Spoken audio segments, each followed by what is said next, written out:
ጤና ይስጥልን የተከበራችሁ የአማራ ሚዲያ ኮርፖሬሽን የማህበራዊ ሚዲያ ተከታታዮች ሰኔ 2 ቀን 2013 ዓመተ ምህረት የዕለቱን ዋና ዜናዎች ይዘን ቀርበናል። ዋና ዜናዎችን ያዘጋጃቸው ምስጋናው ብርሃኔ ነው። ደጀኔ በቀለ ደግሞ አስደምጣችኋለሁ። በቅድሚያም ከሀገር ውስጥ ዜናዎች እንጀምራለን። የድምጽ መስጫ ቀን ስልጠና ቁሳቁስ ስርጭት በሁለት ቀናት እንደሚጠናቀቅ የኢትዮጵያ ብሔራዊ ምርጫ ቦርድ አስታወቀ። የኢትዮጵያ ብሔራዊ ምርጫ ቦርድ የድምጽ መስጫ ቀን ስልጠና ቁሳቁስ ስርጭት ተጓጉዞ በደረሰባቸው አካባቢዎች በቀጥታ ስልጠናው ይጀምራል ብሏል። የቦርዱ የኮሙኒኬሽን ዳይሬክተር ሶሊያና ሽመልስ በድምጽ ቀን መስጫ ስልጠና ቁሳቁስ ስርጭቱ ለስልጠና የተዘጋጁ የመለማመጃ ድምጽ መስጫ ወረቀቶች፣ የኮሮና ቫይረስ መከላከያ ቁሳቁሶችን ማካተቱን አመላክተዋል። የድምጽ መስጫ ቀን ስልጠና ቁሳቁስ ስርጭት በሁለት ቀናት እንደሚጠናቀቅም ገልጿል ሲል እንዳልካቸው አባቡ ከአዲስ አበባ ዘግቧል። ኢትዮጵያን ወደ በለጠ ከፍታ ለማሻገር ዝግጁ ነኝ ሲሉ ምክትል ጠቅላይ ሚኒስትርና የውጭ ጉዳይ ሚኒስትር ደመቀ መኮንን ገለጹ።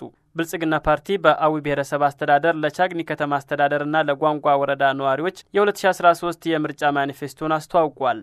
በማኒፌስቶ ትውውቁ ላይ የኢፌዴሪ ምክትል ጠቅላይ ሚኒስትርና የውጭ ጉዳይ ሚኒስትር ደመቀ መኮንን ብልጽግና ፓርቲ ከህዝቡ የሚነሱ ጥያቄዎችን በእቅድ ለመመለስ እየሰራ መሆኑን አንስተዋል። በስድስተኛው ሀገራዊ ምርጫ ብልጽግና ከተመረጠ ኢትዮጵያን ወደ ከፍታ ይወስዳታልም ነው ያሉት። ይህንን ለማድረግ ፓርቲያቸው በሀሳብ ብልጫና በተግባር ተፈትነው ያለፉ የቁርጥ ቀን ልጆችን እየያዘ መሆኑን አስረድተዋል።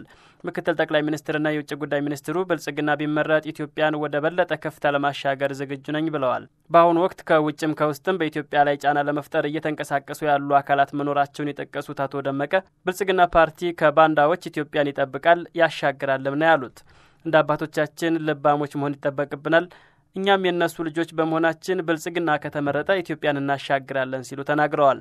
የብልጽግና ፓርቲ ከፍተኛ የስራ ኃላፊዎችን ጨምሮ የውይይቱን ተሳታፊዎች ያሳተፈ ችግኝ ተከላ በቻግኒ ከተማ መካሄዱን ባልደረባችን አዳሙ ሽባባው ከቻግኒ ዘግቧል። በታላቁ የኢትዮጵያ ህዳሴ ግድብ ላይ ያተኮረ ሀገር አቀፍ ጉባኤ በጎንደር ዩኒቨርሲቲ ሊካሄድ ነው። በታላቁ የኢትዮጵያ ህዳሴ ግድብ ግንባታና ዓለም አቀፍ የውሃ ህጎች ላይ ትኩረቱን ያደረገ ሀገራዊ የምሁራን ጉባኤ ሊያካሄድ መሆኑን የጎንደር ዩኒቨርሲቲ አስታውቋል። ጉባኤው ከሰኔ 3 2013 ዓ.ም ጀምሮ ለተከታታይ 2 ቀናት የሚቆይ መሆኑ ተጠቁሟል። የዩኒቨርሲቲው ፕሬዝዳንት ዶክተር አስራት አጸደወይን እንዳሉት ታላቁ የኢትዮጵያ ህዳሴ ግድብ መገንባት ኢትዮጵያን ከድህነት ለማውጣት የምታደርገውን ያላሰለሰ ጥረት ማሳያ ነው። ግድቡ የኢትዮጵያ ሉዓላዊነትና አንድነት መገለጫ ነው። የታላቁ የኢትዮጵያ ህዳሴ ግድብ እውነታዎች የግንዛቤ ክፍተት ላለባቸው የህብረተሰብ ክፍሎችና ለዓለም አቀፉ ማህበረሰብ ለማስተዋወቅም ውይይቱ ትልቅ ድርሻ አለው ብለዋል። በጉባኤውም የዓለም አቀፍ የውሃ ህጎች አለመግባባቶች የሚፈቱበት መንገድና ሉዓላዊነትን በተመለከተ ሰፊ ሽፋን የሚሰጣቸው ጉዳዮች መሆናቸውን ዶክተር አስራት ከአሚኮ ጋር በነበራቸው የስልክ ቆይታ ገልጸዋል።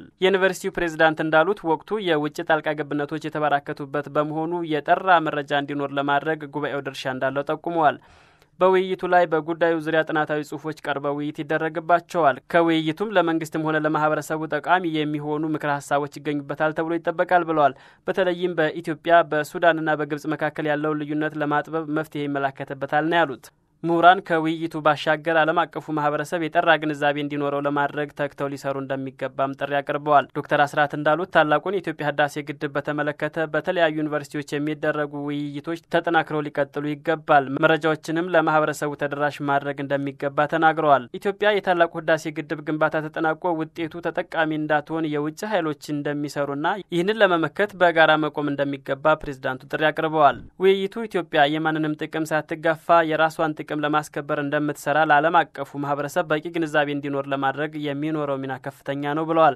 በውይይቱ ላይ ከውሃ መስኖና ኢነርጂ ሚኒስቴር፣ ከታላቁ የኢትዮጵያ ህዳሴ ግድብ ማስተባበሪያ ጽህፈት ቤት፣ ከውጭ ጉዳይ ሚኒስቴር፣ ከሳይንስና ከፍተኛ ትምህርት ሚኒስቴር በዘርፉ ልምድ ያላቸውና የተለያዩ ጥናትና ምርምር ያደረጉ አካላት የዩኒቨርሲቲ ምሁራንና ባለድርሻ አካላት ይሳተፋሉ ተብሎ ይጠበቃል። በመጀመሪያ ምዕራፍ በኢትዮጵያ ዓለም አቀፍ ደረጃውን የጠበቀ የቴሌኮም መሰረተ ልማት ዝርጋታ ላይ ትኩረት እንደሚያደርጉ የዓለም አቀፍ ጥምረት ለኢትዮጵያ ኩባንያ ስራ አስፈጻሚዎች ተናገሩ። በኢትዮጵያ በቴሌኮም ዘርፍ ለመሰማራት ፍቃድ ያገኘው ዓለም አቀፍ ጥምረት ለኢትዮጵያ ኩባንያ ስራ ለመጀመር የሚያስችለውን ስምምነት ትናንት ተፈራርሟል። የስምምነት ፊርማ የተከናወነው ጠቅላይ ሚኒስትር ዶክተር አብይ አህመድና የኬንያው ፕሬዝዳንት ኡሁሩ ኬንያታ በተገኙበት ነው። የኢትዮጵያ ኮሙኒኬሽን ባለስልጣን ዋና ዳይሬክተር ኢንጂነር ባልቻ ሬባ፣ የቮዳኮም ዋና ስራ አስፈጻሚ ሻሚል ጁሉ፣ ከሳሪኮም ዋና ስራ አስፈጻሚ ፒተር ኢንዲንጎዋ እንዲሁም ከሲሚቶም ዋና ስራ አስፈጻሚ ማይሽ ማሺሂታ ጋር ስምምነቱን ተፈራርመዋል። በጥምረቱ ጨረታውን ካሸነፉት ኩባንያዎች መካከል 56 በመቶ ድርሻ ያለው የኬንያው የሳፋሪኮም ኩባንያ ዋና ስራ አስፈጻሚ ፒተር ኢንዲንጎዋ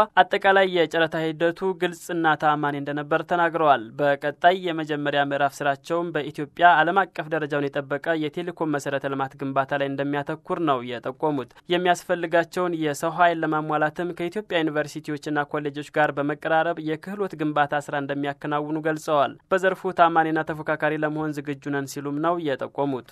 ኢትዮጵያውያን የቢዝነስ አቅማቸውን በማጎልበት ለወደፊት የተሻለ ስራ እንዲሰሩ እንደሚያግዙ ማረጋግጠዋል። የቮዳኮም ዋና ስራ አስፈጻሚ ሻሚል ጆሱ በበኩላቸው በመጀመሪያ ምዕራፍ ስራቸው በርካታ የሀገሪቱ አካባቢዎች የሚሸፍን ዓለም አቀፍ ደረጃውን የጠበቀ የቴሌኮም ኔትወርክ ማስፋፋት ላይ በስፋት መዋለ ንዋይ እንደሚያወጡ ተናግረዋል። በዚህም ኢትዮጵያውያን በመናቀርባቸው የዲጂታል ፕላትፎርሞች ተጠቅመው ምርቶቻቸውን በቀላሉ እንዲሸጡ በማድረግ ኑሯቸው እንዲሻሻል እናደርጋለን ማለታቸውን የኢትዮጵያ ዜና አገልግሎት ዘግቧል። ዓለም አቀፍ ጥምረት ለኢትዮጵያ የኬንያው ሳፋሪኮም፣ የዩናይትድ ኪንግደም ቮዳኮም እና ሲዲሲ ግሩፕ፣ የደቡብ አፍሪካው ቮዳኮም፣ የጃፓኑ ሲሚቶም እና ዲኤፍሲን በጥምረት የያዘ ኩባንያ ነው። ኩባንያው ጨረታውን ያሸነፉበትን $850 ሚሊዮን ለመንግስት ገቢ ማድረጉን የኢትዮጵያ ኮሙኒኬሽን ባለስልጣን መግለጹ ይታወቃል። ኩባንያው በቀጣይ 10 ዓመታት ውስጥ ከ$8 ቢሊዮን በላይ ገንዘብ በኢትዮጵያ ኢንቨስት እንደሚያደርግም ተገልጿል።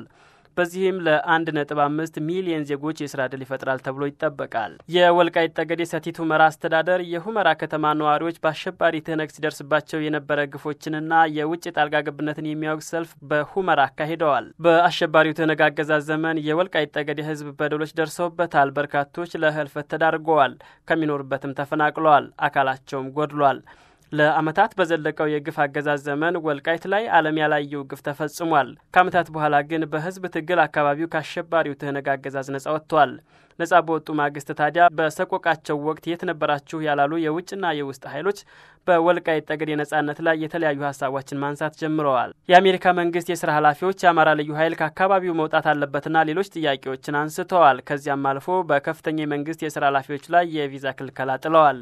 የወልቃይት ጠገዴ ሰቲት ሁመራ ህዝብ አሜሪካን ጨምሮ ሌሎች ኃይሎች የሚያነሱት ሀሳብ ያገኘኑን ነጻነት በመንጠቅ ወደ ዳግም ጭቆና ለመመለስ የተደረገ ነው ሲሉ ኮንነውታል። ለአመታት ሲገድሉን ዝም ያለ ለወራት ነጻ ስንወጣ መነሳቱ ዓላማው የራስን ጥቅም ማስከበር እንጂ ለህዝብ አስቦ አይደለም ነው ያሉት። ነዋሪዎቹ ባካሄዱት ሰልፍ በማንነታችን ላይ ተናጋሪዎቹ እኛ እንጂ የአሜሪካ መንግስት ሊሆን አይገባም ብለዋል።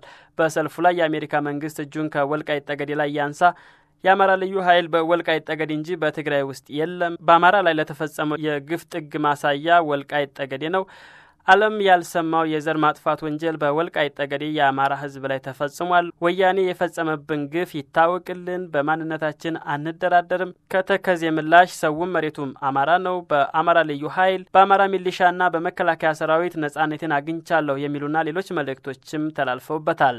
ነዋሪዎቹ ተውን ነጻነታችንን እናጣጥምበት ብለዋል። ዘገባውን ከሁመራ ያደረሰን ዘጋቢያችን ታርቆ ክንዴ ነው። በኮምቦልቻ ፖሊቴክኒክ ኮሌጅ የምስራቅ አፍሪካ ቀጠናዊ የቴክኒክ ትምህርትና ስልጠና ልህቀት ማዕከል ፕሮጀክት ግንባታ የማስጀመሪያ መርሃ ግብር ተካሄደ። በመርሃ ግብሩ የሳይንስና ከፍተኛ ትምህርት ሚኒስቴር ዶክተር ሳሙኤል ኡርካቶ፣ የሚኒስቴሩ ሚኒስቴር ዴታ ዶክተር ሙሉ ነጋን ጨምሮ ሌሎችም የፌዴራል የክልልና የዞን ከፍተኛ የመንግስት የስራ ኃላፊዎች ተገኝተዋል። በኮምቦልቻ ፖሊቴክኒክ ኮሌጅ የምስራቅ አፍሪካ ቀጠናዊ የቴክኒክ ትምህርትና ስልጠና ልህቀት ማዕከል ፕሮጀክት የሚገነባው በዓለም ባንክ በተገኘ 12 ሚሊዮን 850 ሺህ የአሜሪካን ዶላር የገንዘብ ድጋፍና ብድር ነው። ፕሮጀክቱ ለአውቶሞቲቭ ቴክኖሎጂ ዘርፍ ትኩረት በመስጠት ውጤታማ ስራዎችን ለማከናወን ያስችላል ተብሎም ይጠበቃል። የሳይንስና ከፍተኛ ትምህርት ሚኒስቴር ዶክተር ሳሙኤል ኡርካቶ ፕሮጀክቱን አስጀምረውታል።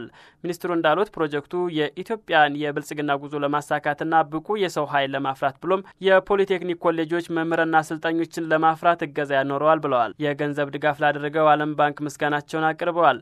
ኮምቦልቻን ጨምሮ የሀገሪቱ ሌሎች 7 ፕሮጀክቶች የምስራቅ አፍሪካ ቀጠናዊ የቴክኒክ ትምህርትና ልህቀት ማዕከል እንደሚገነቡም ጠቅሰዋል። የኮምቦልቻ ፖሊቴክኒክ ኮሌጅ ዲን መላኩ አራጋው ይህ ፕሮጀክት በኮሌጁ የተሰጠ ያለውን የትምህርትና ስልጠና ስራዎች ለማሻሻልና አዳዲስ ሙያዎችን ለመስጠት እንደሚያስችል ተናግረዋል። የኮምቦልቻ ከተማ አስተዳደር ተቀዳሚ ከንቲባ ዶክተር ከማል መሐመድ በበኩላቸው ከተማ አስተዳደሩ ለፕሮጀክቱ ግንባታ አስፈላጊውን ትብብር እንደሚያደርግ ተናግረዋል። ከፍተኛ የመንግስት የስራ ኃላፊዎቹ በኮምቦልቻ ፖሊቴክኒክ ኮሌጅ ግቢ ችግኝ ተክለዋል። በኮምቦልቻ ፖሊቴክኒክ ኮሌጅ የምስራቅ አፍሪካ ቀጠናዊ ቴክኒክ ትምህርትና ስልጠና የልዕቀት ማዕከል ፕሮጀክት ግንባታን በ5 ዓመታት ውስጥ ለማጠናቀቅ እቅድ ተይዟል። ዘገባው የተመስገን አሰፋ ነው። ለተሰንበት ግዳይ የ10,000 ሜትር ክብረ ወሰንን አሻሻለች።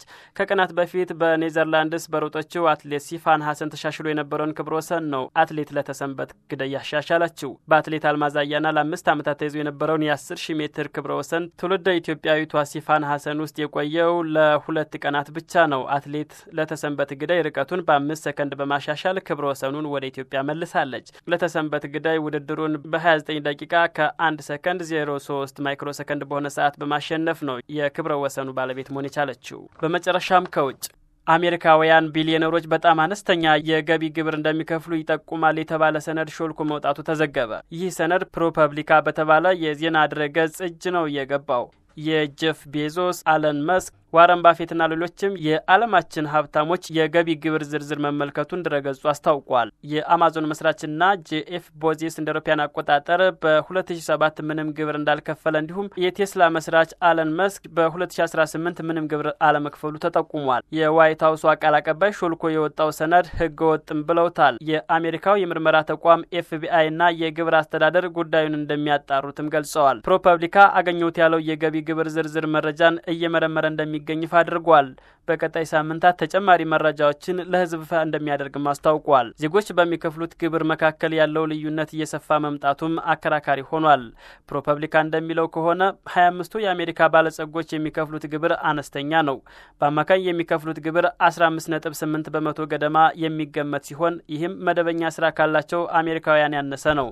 ድረገጹ እንደሚለው እነዚህ ባለጸጎች ባለፉት ጥቂት ዓመታት የሀብት መጠናቸው ቢጨምርም ትክክለኛውን የግብር ክፍያ አካሄድ ለራሳቸው በሚመች መንገድ በመጠቀም አነስተኛ ግብር እየከፈሉ ነው። እነዚህ የናጠጡ ሀብታሞች ግብር የሚያጭበረበሩባቸው መንገዶች መካከል የተራድኦ ስራ ማከናወንና ከኢንቨስትመንት ወጪ ገንዘብ መውሰድ ይጠቀሳሉ። ድረገጹ ከፎርብስ ጋዜጣ ባገኘው መረጃ መሰረት እንደ አውሮፓውያን አቆጣጠር ከ2014 እስከ 2018 ባሉት ዓመታት የ25ቱ የአሜሪካ ሀብታሞች አጠቃላይ ንብረት $401 ቢሊዮን ይደርሳል። በእነዚህ ዓመታት የከፈሉት የገቢ ግብር ግን $13.6 ቢሊዮን ነው። አስተዳደሩ ሀብታሞች ተገቢውን ግብር እንዲከፍሉ ማድረግ ያልቻለው በአቅም ውስንነት መሆኑን ጠቁሟል። የዋይት ሀውስ ቃል አቀባይ ጄን ፒስኪ ፈቃድ ሳይሰጥ ይፋ የሚደረግ የመንግስት ሚስጥራዊ መረጃ ህገወጥ ነው ብለውታል።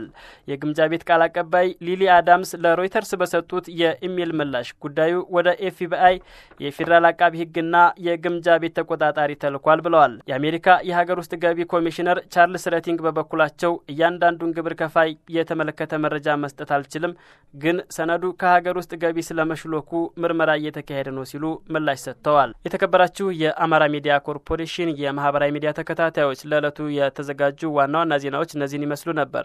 ዋና ዋና ዜናዎቹን ያስደመጥኳችሁ ደጀኔ በቀለ ነኝ። ጤና ይስጥልኝ።